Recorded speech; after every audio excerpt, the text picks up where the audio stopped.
Chapter 17. Margaret's room was busy with activity all evening. She welcomed the company. As exhausted as she was grateful for the distraction. It helped keep the demons of shock and fear at bay. Caroline returned during visiting hours with Jeanine and Lacey. She apologized for her earlier outburst, but Margaret could still feel the tension in the air. I know what she wants, Margaret found herself thinking as Caroline and Lacey began discussing Stephanie's death, and how weird it was that her dress had been taken from Quartet after she died. Caroline wants me to say I won't go to the prom if she's not going. She wants me to say, we've always spent prom night together, having fun, and since this is our very last prom night at Toomey, I want things to be like they've always been. I want you to spend it with the rest of us. But I'm not going to say that, Margaret vowed. She could be going, too, if she weren't so stubborn.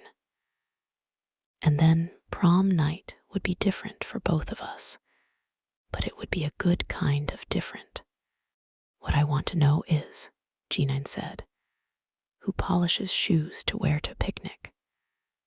The cops said they found black shoe polish in those cuts and scratches on Stephanie's knuckles. I don't know anyone who polishes their shoes. Most of us wear sneakers 90% of the time.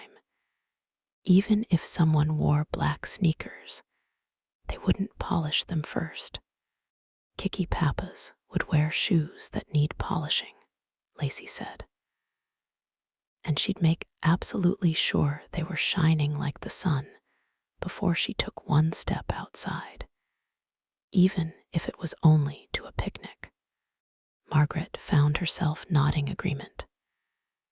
Kiki was Toomey's fashion plate. She wore the most expensive, fashionable clothing, and her outfits were always perfectly coordinated right down to her shoes, belt, and jewelry. That's crazy, Jeanine said. Kiki was one of Stephanie's best friends. Why would she kill her? How should I know? I don't have any special insight into the criminal mind, Lacey said. Margaret remembered Mitch telling her that the police always looked to the closest person to any murder victim, a spouse, a relative. Would clothes include best friend? Sure it would. In high school, who was closer than a best friend? Impossible to imagine cool, beautiful Kiki committing as vicious an act as the one that had taken Stephanie's life. But then Margaret told herself everything that's happened would have been impossible to imagine just a few days ago. Being locked in a dumpster. It would never occur to any rational human being that such an obscene thing could actually happen. If she hadn't been there, she wouldn't believe it herself. Her friends had barely left the room when they were replaced by a trio whose arrival was so stunning. Margaret was rendered speechless. She was glancing through the fashion magazine that Caroline had brought her when a voice said, "Can we come in, Margaret?" She looked up to find the Pops standing in the doorway smiling at her. Lisa was carrying a small white wicker basket filled with flowers, Kiki a box of candy, and Bate a magazine. Margaret was so shocked, she almost burst out with, "You don't look the same without Stephanie in the middle." It was true. They didn't. They had been a quartet. Now they were a trio. But pointing that out would be too cruel. When she did find her tongue, All she could manage was, "Oh, hi, sure, come on in." She could not believe they had come to see her. What on earth were Pops doing in her room? "We were worried about you," Lisa said, plopping down in the seat Caroline had just vacated and handing Margaret the flowers.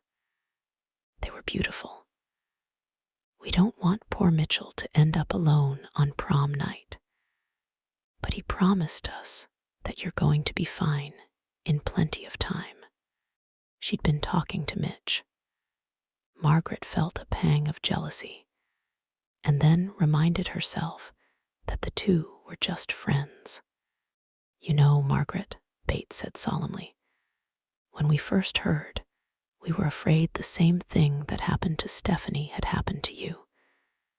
We were so relieved when Mitch told us you were okay. He did say you were hurt, but okay. Not like Stephanie. How are you feeling?" She laid the magazine on the bed. "I read it first," she apologized. "Hope you don't mind." "Of course I don't, and I'm feeling okay." Margaret's left hand moved without her consent to her hair to try and push some life into it. All three girls looked so perfect. How did they do that? Every shining blonde hair in place on Lisa's head, Kiki's makeup perfectly applied on her smooth, olive skin, Bates' slender frame model perfect in an expensive blue jumpsuit. So much perfection. Margaret half expected one of them to open a mouth and say, "Please don't hate me because I'm beautiful." Her discomfort had nothing to do with her physical condition. What was she going to talk to these people about? She had absolutely nothing in common with any of them, except Mitch. And she wasn't about to discuss Mitch with them. She began leafing idly through the magazine Bate had brought her. "I'm going home tomorrow," she said, because she couldn't think of anything else to say.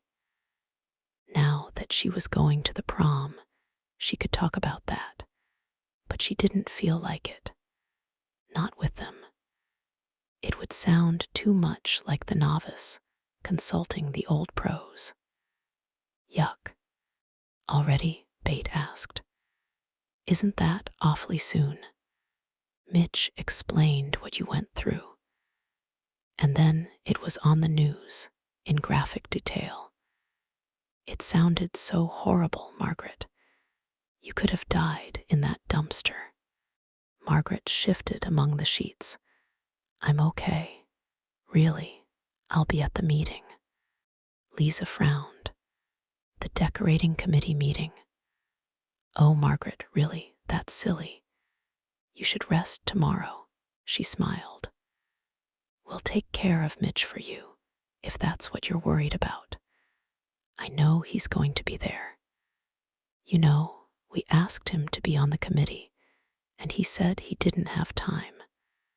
I guess you have more influence over him than any of us." "I guess I do," Margaret thought. "I'll be at the meeting," she said firmly. Her eyes on the magazine in her lap, she scanned an article about dressing for success and turned the page. To find a drawing nestled among the slick sheets of paper, drawn on plain white paper. It was a colored pencil sketch of a girl with long, yellow hair in a slender blue dress. It was, quite clearly, meant to be Bate. She was carrying a huge bouquet of red flowers in her arms, wearing a large, golden crown on her head, and she was smiling from ear to ear. Margaret glanced up at Bate, whose face had turned a painful scarlet. Kiki and Lisa were engaged in conversation and hadn't noticed the drawing. "Please," Bate's blue eyes pleaded, "please don't show them." Margaret quickly turned the page. Bate wanted to be queen. Well, why not?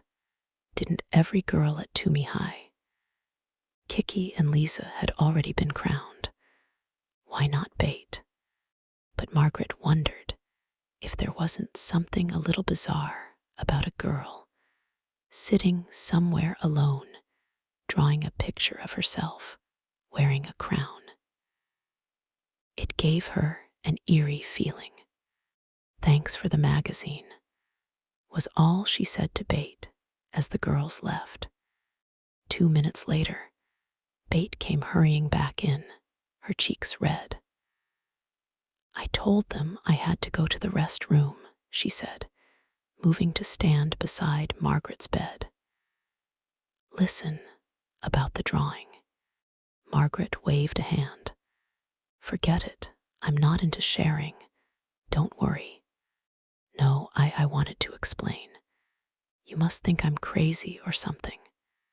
It's just, well, I never told any of my friends this, but I really would like to be queen of our last prom at Toomey. Lucas is a lot more popular than I am, like Stephanie was. He should be king. If he were going with Stephanie, he would be. Anyway, I was just daydreaming in school the other day, and the drawing just sort of happened. Could I have it back now? Margaret leafed through the magazine, found the drawing, and handed it to Bate. But she was wondering exactly when Bate had taken up art. Before Stephanie fell off that deck, or after. My lips are sealed, she said to Bate. And good luck. I think you'd make a great queen. Thanks, Margaret, crumpling up the drawing and tossing it into Margaret's wastebasket. Bate hurried out of the room.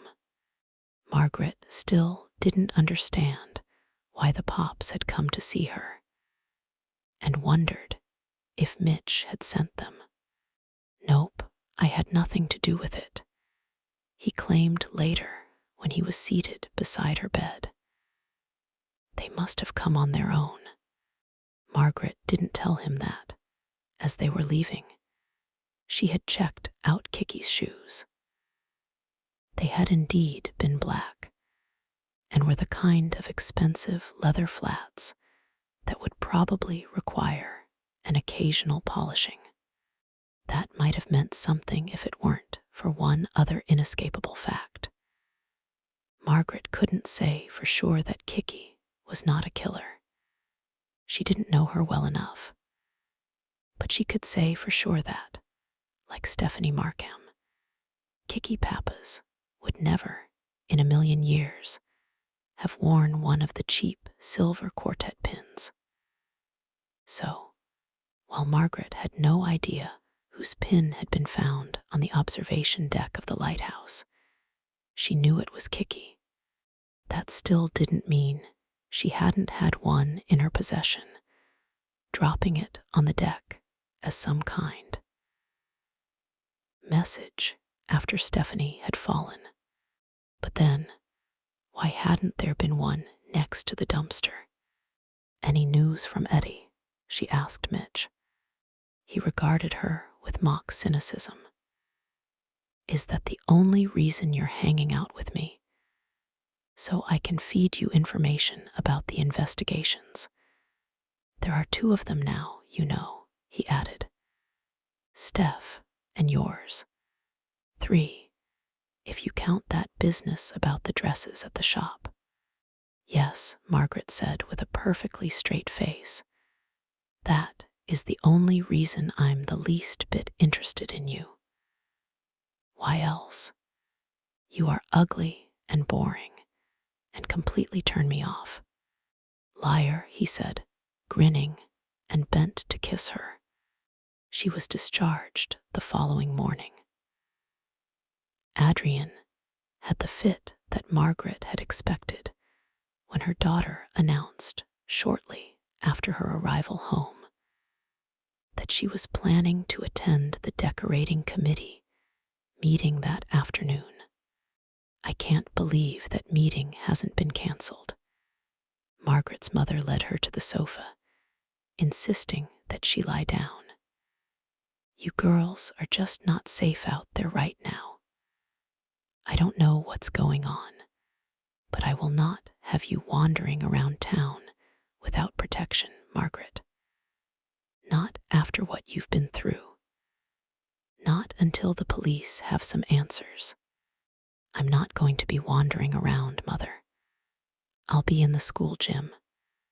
There will be lots of other people there, including Mitch. In fact, he's picking me up and bringing me home. So I'll be perfectly safe. She really believed that, or she would never have considered leaving her house. That person was still out there. But she wouldn't be alone, so she wouldn't be a target if he or she decided Sunday afternoon was a good time to finish the job. Margaret, Adrian said, sitting down on the edge of the sofa, I came very close to losing you Friday night. Her hands shook as she covered Margaret's legs with an afghan, and her voice was heavy with emotion. You're all I have. Her voice broke, making it impossible for her to continue. Mom, it's okay, Margaret said quietly, patting her mother's hand. I promise you I will not take one single step alone today, okay? I promise. I really want to go to this meeting, especially now that I'm actually going to the prom. You wanted me to go, remember? That was before. I'll be at school, Margaret pleaded, really worried now that her mother wasn't going to give in this time.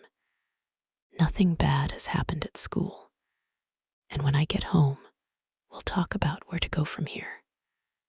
I agree with you that working alone at the store is a definite no-no, and I have no intention of going anywhere near the point. But I have to go to school during the week anyway. So why can't I go there today? I promise I'll rest right here on this sofa until it's time to go. I won't move a muscle. All right, her mother said reluctantly. I really don't want to spoil this time for you, you know that. But Margaret, I've never been as frightened in my life as I was when Mitch came racing into the restaurant and shouted that the dumpster was on fire and you'd been trapped inside. He needed help getting it open. I will never forget that, as long as I live. I'm sorry you had to go through that. Look, I'll call you from the meeting, okay? Every 5 minutes, if you want. Every minute. Adrian laughed. It was weak, but better than nothing. You don't have to do that, but you could call at least once, just to say that things are going okay. Will your faculty advisor be there? Mrs. Thompson. An old crone if ever there was one, sour-faced and tight-lipped. But an advisor was required, and she was the only teacher willing to spend the time. I'm sure she will be. She was there the last 3 times. Okay, then, Adrian sighed. I know I can't keep you locked up in the house, although that's what my maternal instincts tell me to do. Come right home after the meeting. I promise I'll be here by 5. Don't worry, okay?